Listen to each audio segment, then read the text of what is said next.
Hey there everyone, it's MisterStubstep, and today's kind of an impulse video. I was really craving Crown Zenith, and every single time I went to Target or Walmart or GameStop, no Crown Zenith in sight, or it was completely overpriced. Went to my LGS, saw these mini tins, and I was like, hey, I haven't opened up mini tins yet. Let me grab a mini tin. And they were like $20.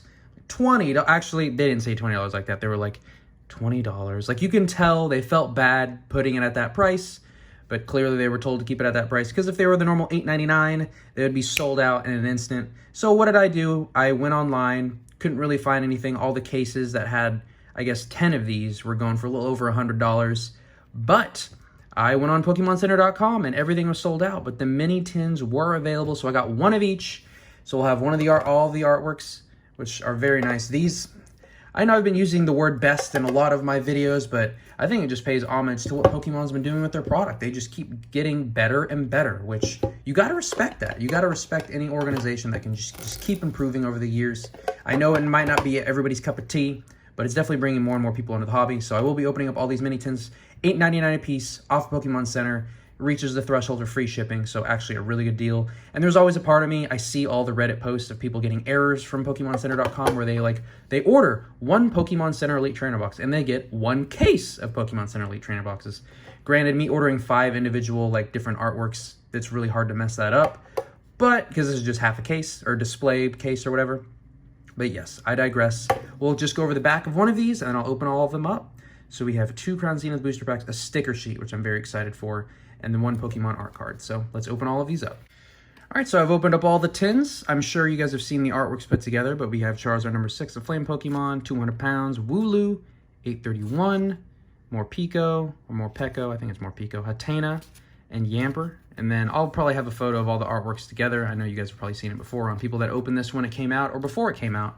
But I think the best addition is it came with all of these stickers. So in future videos, when I open up more stuff, I've already, at the point of this, I've already done a Silver Tempest box, but these stickers will start to be included within that sticker pool, which would be awesome. But you have to let me know which tin is your favorite. I personally really like these tins. Their designs are amazing. All the trainers with signature Pokemon. I would say the Marnie is probably my favorite. I'm a sucker for Marnie. And then I really like the Leon one, then Sonia, then Bede, and then finally Hop. I mean, Wooloo is awesome, but Hop he just wasn't my favorite character in the games. But overall, really pleased with these tins. A lot of times they're the more popular, cute Pokemon, but I really like when they have the trainers involved. I mean, hence Trainer Gallery and all that stuff, Galarian Gallery, and now just the art cards in the future. But we got 10 packs of Crown Zenith. I'm extremely hopeful in these crunched packs to get some good pulls, and I've just been itching to open up more Crown Zenith. I've been wanting to just find another Elite Trainer box. Heck, I was even wanting to open up Shining Fates or something. So I'll keep, I think, a couple codes for myself, and then I'll give the rest to y'all. But I really just wanted to open up more Crown Zenith. It's such a cool set, and I feel like I just haven't opened up enough. I know they're slow releasing through May a bunch of products. I think the next products to come out at the time of filming this are the tins, which have the Galarian birds in their alternate art form, which is amazing. But I'm really trying to, I love that Bidoof. Got the Wooloo and the Lycanroc by Kodama. But yeah, no, I was just itching for some Crown Zenith, and I think these mini tins will be able to hold me off until the new tins come out. Okay, I keep one more code for myself, and now the rest will go for y'all. Keep me held off until March, so please let me know if you've opened up any more Crown Zenith, what your best pulls have been. I've already talked to some of you about your best pulls, but this is just, I'm super excited. I mean, this majority of the set is a reprint set. I mean, a lot of the specialty sets or the high-class sets in Japan are, just to give people accessibility to those more competitive cards, Dragalge, but then also get some more unique, rare artworks and stuff, too. And a lot of times, the high-class packs will have a ton of shine in them, which is very nice. These packs are opening up in an interesting way. But yeah, this past weekend, filming this on February 28th, so if there's any leap year babies out there, or leap year birthdays out there, please sound off, because I'm very curious. People that have a leap year birthday is always fascinating to me, and that's being born on February 29th. And what, every 4 years we celebrate it, and then the other 3 years we don't, because the length of a year is all weird. Got the Entei. Really nice artwork. Would love to get the Entei V. And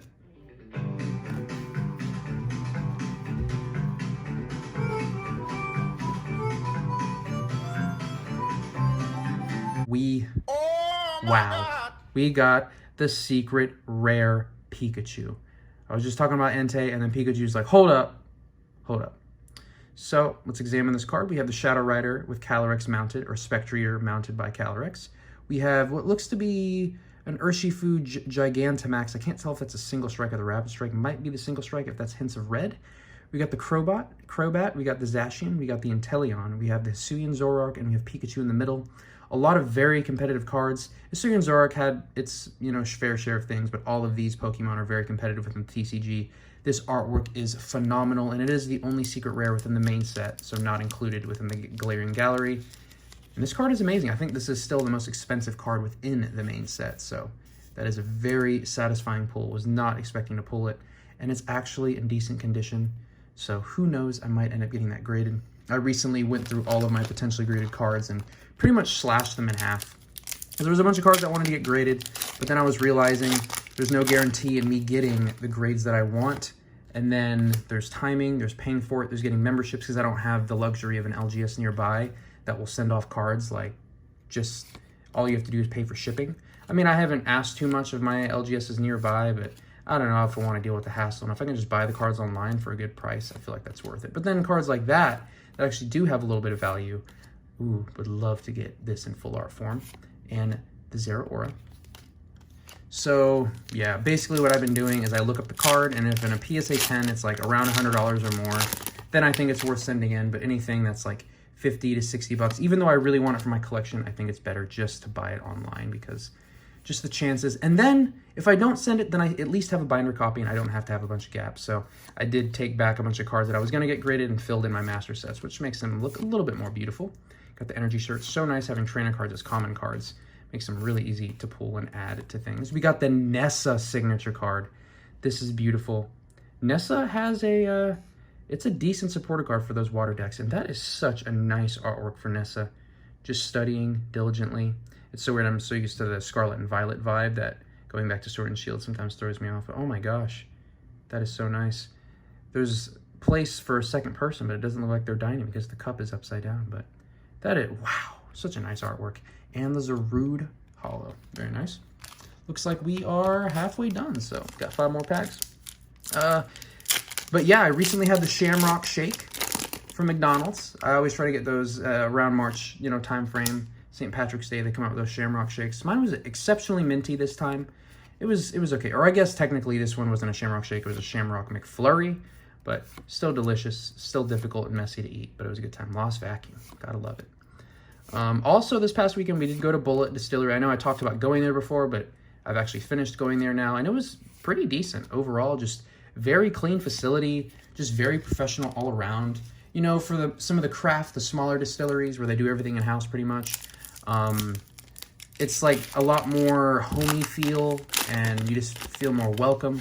But then on the Legacy, the really big-sized distilleries, they give a more like industrial feel, but this place was just clean. I mean, it was massive and spotless, and they had like a little private bus that would take you around to all the locations. And the tasting area, they had different lighting and music for each drink. It was pretty good. And overall, like Bullet, it kind of goes down hard because it's a lot of their mash builds are rye based, so they can be a little bit spicy going down. We got the Aron, that cute Aron in reverse, and the Snorlax. Love that Snorlax.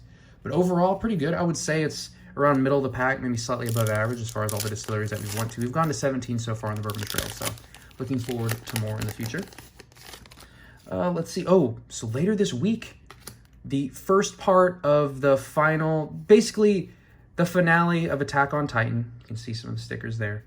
The first part of the finale, they're going to, supposedly it's 2 one-hour movie type things to finish up the Attack on Titan once and for all. It's been like 10 years because I remember starting to watch it like freshman year of college, and now it's 2023, and that was like almost 10 years ago. So yeah, it's pretty crazy how far we come, and the fact that it's going to complete. Oh yes, this isn't the textured one that's numbered, but this is a reverse hollow, and that blue looks clean.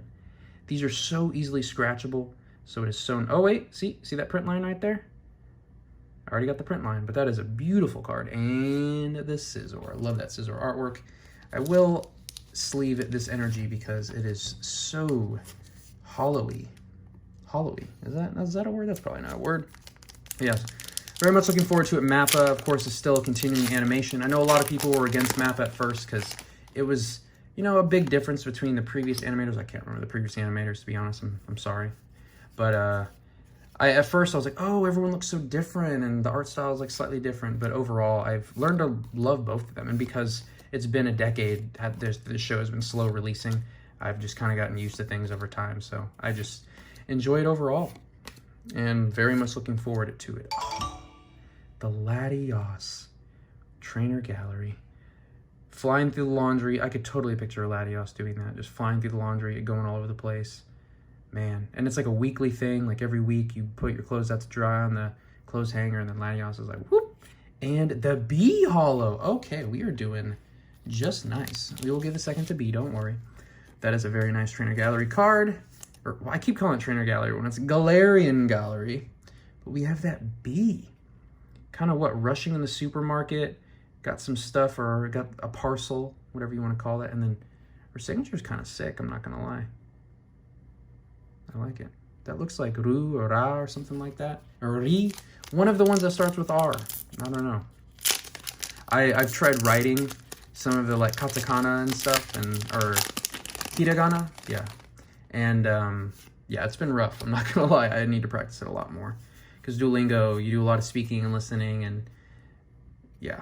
It's funny how different the teaching model differs between languages and like what words they prioritize and all that stuff. It's actually super fascinating.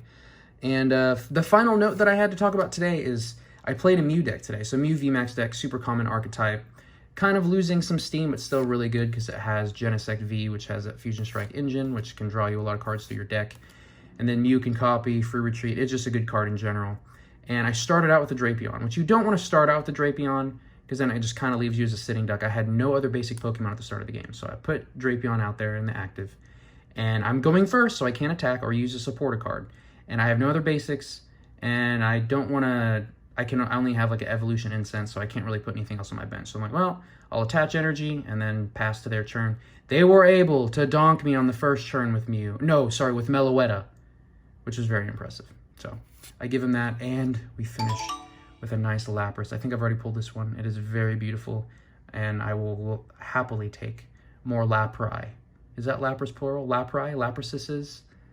And the Gumshoes. Actually, I don't think I have. Maybe I have the Gumshoes. I don't know, but it's funny getting duplicates of the Galarian Gallery when it's so massive, but I mean, half of it's like the higher rarity, so. Overall, really good opening, and the fact that I pulled this secret rare is awesome. It has that texture. You can see it right there. It is such a nice looking card. Definitely, I think, worth one getting graded, unless the price just really... I mean, I still might get it. I mean, I said that about a lot of cards, but we'll see. I will do a little bit of analysis before I just send stuff off willy-nilly. But I want to thank you all so much for watching. I was craving some Crown Zenith. Hopefully, you guys were too, or you guys have been able to pick some up or whatever. I want to thank you all so much for watching. Give me some feedback down below on what you thought, and I'll catch y'all in the next one.